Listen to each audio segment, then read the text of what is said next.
Sector 49 में B38 में अभी निर्माण हुआ है और वहाँ श्रीमती वीना चोपड़ा जी अपने परिवार के साथ रहने आई हैं।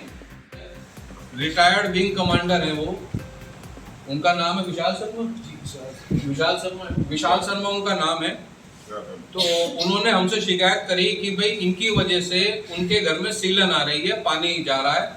तो वहाँ के जो हमारे ब्लॉक रिप्रेजेंटेटिव हैं RWA के श्री आनंद जौहरी जी और विकास कपूर जी, इन दोनों जनों ने फिजिकली जाके वहाँ इंस्पेक्शन किया और ये पाया कि कंस्ट्रक्शन में जो जैसे थोड़ा बहुत वहाँ क्षति हो रही थी या पानी आ रहा था, उसकी वजह से उनका प्लास्टर वगैरह खराब हो रहा था। तो इन्होंने हमारे संज्ञान में बात डाली, दोनों पक्षों को RWA में बुलाया गया, जिसपे अंकित चोपड़ा जी जो इनके सुपुत्र हैं वीना चोपड़ा जी के, उन्होंने कहा कि मैं आश्वासन देता हूं कि जो भी इनका यहाँ दिक्कत आई है, प्लास्टर वगैरह खराब हुआ है, जो भी छोटी मोटी त्रुटि इसमें आई है, कमी आई है, मैं उसको पूरा करा दूंगा। करने का आदेश थे, ऊपर से प्रेशर था। तो हमने कहा भाई ऊपर से कहाँ से प्रेशर था? तो उन्होंने कहा IAS लेवल की चीज है, DIG इनकी कोई सिस्टर DIG है कि उस लेवल से चीज है। फिर हमने RWA की ओर से इस पर आपत्ति दर्ज करी कि अगर किसी का कोई अधिकारी या कोई जानने वाला किसी उच्च पद पे बैठा है, IAS है या DIG है, तो क्या उसको अधिकार मिल जाता है कि वो ऐसे गैर कानूनी तरीके से एक संभ्रांत परिवार को परेशान करें?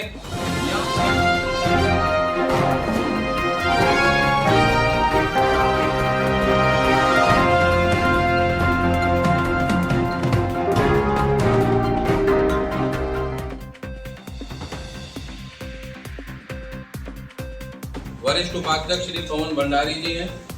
जैसा कि आप सब लोग मीडिया बंधुओं को पता है कि एक बड़ा ज्वलंत प्रकरण पिछले कुछ दिनों से चल रहा है, मीडिया में भी आ रहा है, सब कुछ समाचार पत्रों में भी प्रकाशित हुआ है। सेक्टर 49 में B38 में अभी निर्माण हुआ है और वहाँ श्रीमती वीना चोपड़ा जी अपने परिवार के साथ रहने आई हैं। वीना चोपड़ा जी ने पूरे कानून सम्मत तरीके से जो भी अथॉरिटी की औपचारिकताएं थी या RWA की NOC लेने की औपचारिकताएं थी, उनको पूर्ण किया और अपने परिवार के साथ वहाँ रहना शुरू कर दिया। कुछ समय पहले मेरे बगल में वीना चोपड़ा जी बैठी हैं, उनके बेटे हैं अंकित जी, उनकी वाइफ है, पीड़ित परिवार जो है। एक प्रकरण कुछ समय पहले RWA के समक्ष आया, उसमें इनके जो पड़ोसी हैं, रिटायर्ड विंग कमांडर हैं वो, उनका नाम है विशाल शर्मा उनका नाम है। तो उन्होंने हमसे शिकायत करी कि भाई इनकी वजह से उनके घर में सीलन आ रही है, पानी जा रहा है। तो वहाँ के जो हमारे ब्लॉक रिप्रेजेंटेटिव हैं RWA के श्री आनंद जौहरी जी और विकास कपूर जी, इन दोनों जनों ने फिजिकली जाके वहाँ इंस्पेक्शन किया और ये पाया कि कंस्ट्रक्शन में जो जैसे थोड़ा बहुत वहाँ क्षति हो रही थी या पानी आ रहा था, उसकी वजह से उनका प्लास्टर वगैरह खराब हो रहा था। तो इन्होंने हमारे संज्ञान में बात डाली, दोनों पक्षों को RWA में बुलाया गया, जिसपे अंकित चोपड़ा जी जो इनके सुपुत्र हैं वीना चोपड़ा जी के, उन्होंने कहा कि मैं आश्वासन देता हूं कि जो भी इनका यहाँ दिक्कत आई है, प्लास्टर वगैरह खराब हुआ है, जो भी छोटी मोटी त्रुटि इसमें आई है, कमी आई है, मैं उसको पूरा करा दूंगा। अब चूंकि दोनों परिवारों का मामला है, सबको सेक्टर में रहना है, हम भी आश्वस्त हो गए, ये दोनों पक्ष चले गए। उसके बाद विंग कमांडर साहब ने हमारा धन्यवाद भी किया RWA का कि भाई RWA ने हमारा साथ दिया और हमारी बात को सुना। अब कुछ दिन पहले अचानक, हमें नहीं पता था क्या हुआ कैसे हुआ, हमारे महासचिव जी वहां से निकल रहे थे, वहां काफी पुलिस इनके घर के आगे खड़ी थी, जैसे किसी क्रिमिनल या गैंगस्टर वांछित अपराधी जो होता है, जिस प्रकार एक वांछित अपराधी के घर पे दबिश मारी जाती है अचानक ही बिना किसी को बताए, ऐसी दबिश वहां मारी गई। उसमें कई सारे पुलिस वाले थे, कुछ अधिकारी प्राधिकरण के गए और प्राधिकरण के JE जिनका नाम प्रदीप कुमार है, वो उसको लीड कर रहे थे। वो वीडियो हमारे पास आई, उस वीडियो को हमने संबंधित अधिकारियों को भेजा, थाने में भेजा, SHO साहब के पास। SHO साहब का ये कहना है, मैंने कहा भाई आपका थाना क्षेत्र है, आपके थाना क्षेत्र में जब कोई पुलिस आई, बेशक वो नोएडा अथॉरिटी की थी या दिल्ली की हो, कहीं की भी हो, तो एक कानून है कि अगर पुलिस आएगी तो संबंधित थाना क्षेत्र में वो सूचित करके आती है।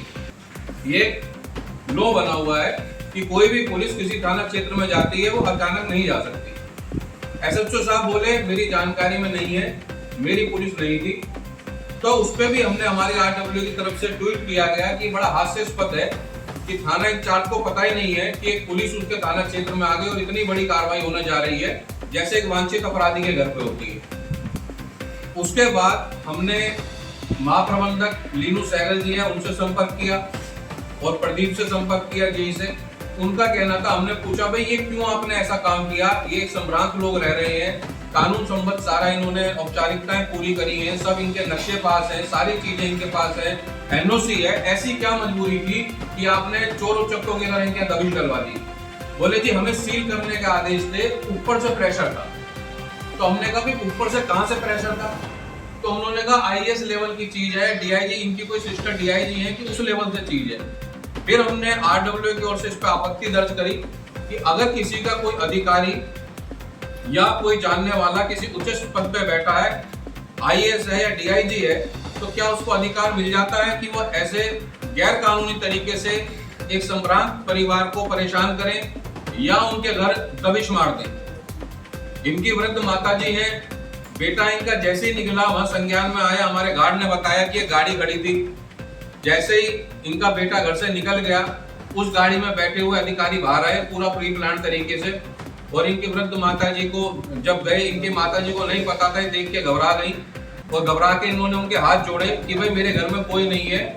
वो आप सब वीडियो में देख सकते हैं, ये हाथ जोड़ रही है उनके कि भाई मेरे घर में कोई नहीं है, ऐसा मत करो। उस पर जेई प्रदीप ने बड़ी अभद्रता करी और बोला या तो समझौता कर लो, नहीं तो आपको अंजाम भुगतना पड़ेगा। तो ये इस तरीके से एक तरफ माननीय मुख्यमंत्री जी की जीरो टॉलरेंस है, वो दिन रात काम कर रहे हैं, और ऐसे अधिकारी पूरी सरकार की और मुख्यमंत्री जी की छवि को कलंकित करने का काम कर रहे हैं। मुख्यमंत्री जी का उस समय दौरा भी था, नोएडा, ग्रेटर नोएडा जो प्रोग्राम चल रहा था उसमें वो थे, उसके बावजूद ऐसी स्थिति सामने आई जिसके सारे साक्ष्य उपलब्ध हैं।